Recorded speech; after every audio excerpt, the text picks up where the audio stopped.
Welcome, friends. It's another one of our Free Friday community classes right here on the YouTubes. These videos come out every single Friday, generally in the first half of the day or so. So make sure that you subscribe and hit the little alerts button so you can see them the minute they come out. This week, we're talking about divination, one of my favorite forms of what we could call plant-based divination, I suppose.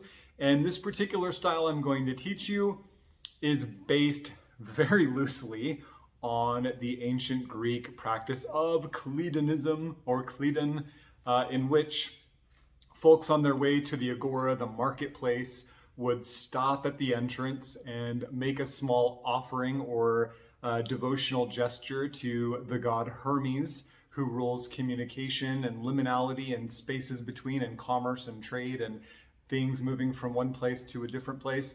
And they would whisper a question into the ear of the statue or the icon of Hermes, and then some folks would plug their ears, others would just sort of walk into the bustling marketplace. And the idea is that after having asked your question from Hermes, the response would come from what is happening around you, the agora, the sort of bunch of sound that's going on around you. So folks would sometimes, like I said, plug their ears, walk into the center of the marketplace, unplug their ears, and then the first thing they heard would be a response to their query. So a form of divination that to me borders a little bit more on taking an omen, which I really appreciate. And so this class, I'm really just going to give you some inspiration. There's a lot of room for you to take creative license here, which is what you should do. So here is how I practice Kledonism. And especially at this time of year, because the leaves on the trees are drying out, and oftentimes the breeze kicks up and there's a rustle in the wind that we don't often experience other than springtime, right? So these are kind of two liminal points as we edge up against Samhain.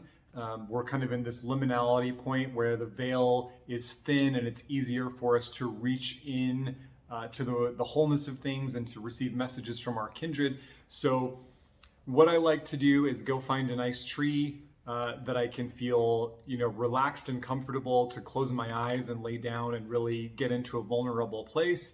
If you don't have access to a tree like that, you could always consider taking a friend with you and having them act as guard, so they could sit or stand, maybe 30 feet away from you and just kind of hold a space for you so that you can really let go. And what I will do is bring a small offering for the tree spirit, and also either an offering or a poem or invocation if I'm calling on a particular deity from my hearth tradition or ancestors or whatever. And I will hold the tree or touch the tree, make some kind of physical contact as we've talked about before, whenever appropriate. Maybe don't hug, cacti, or stinging nettle. I'll hug stinging nettle. But anyways, ask the question, right? So state your query. And then what I like to do is sit against the tree, or my favorite is to just lay down and kind of gaze upward into the canopy of the tree and let that motion lull me into a really light trance, into a really beautifully receptive state.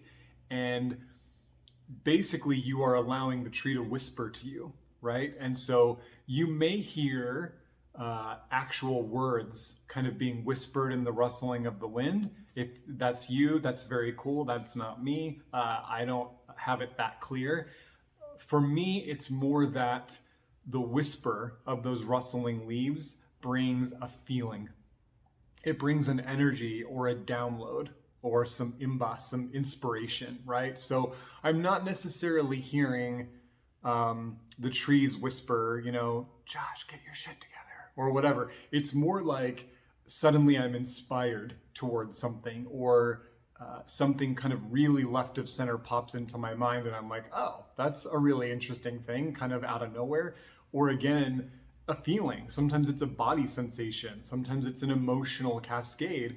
And I take that as my omen. I take that as the response to my question, and I will sit with it and follow it, or take it at face value and take it kind of literally and go out into my life and act on it. And that's a really important part with all omen.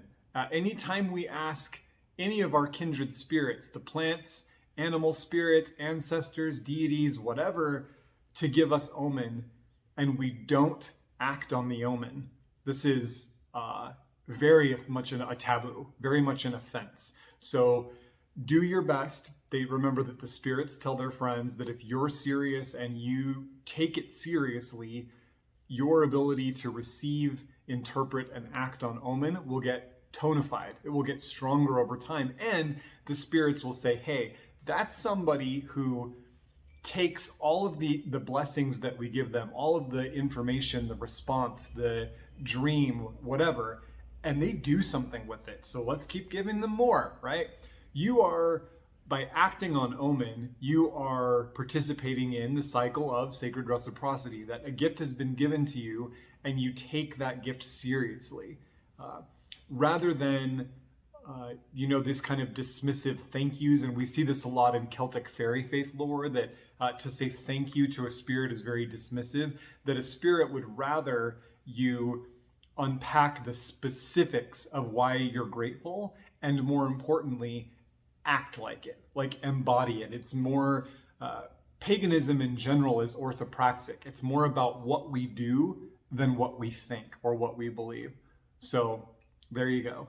Another really cool thing you could do if you're a little bit more of a visual person is, while you are laying on your back, gazing up into the canopy of the tree, let the sound of the rustling leaves lull you into a trance, and focus on trying to see or experience a pattern formed in the branches, almost like cloud gazing, right? You're kind of letting something emerge.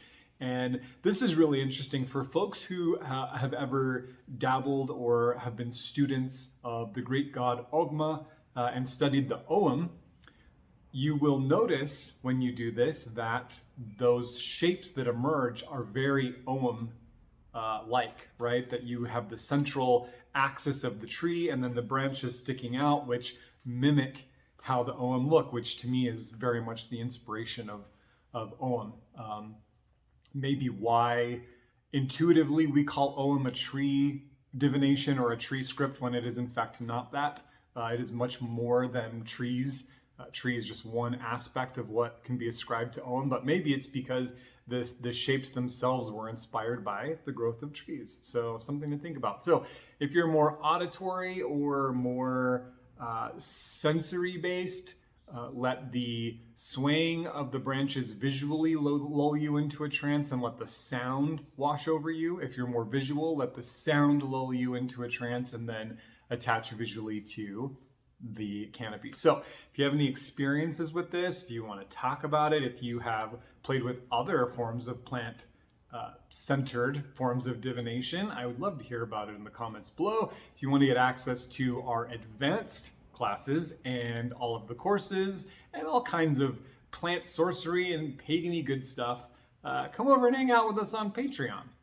And I will see you next Friday.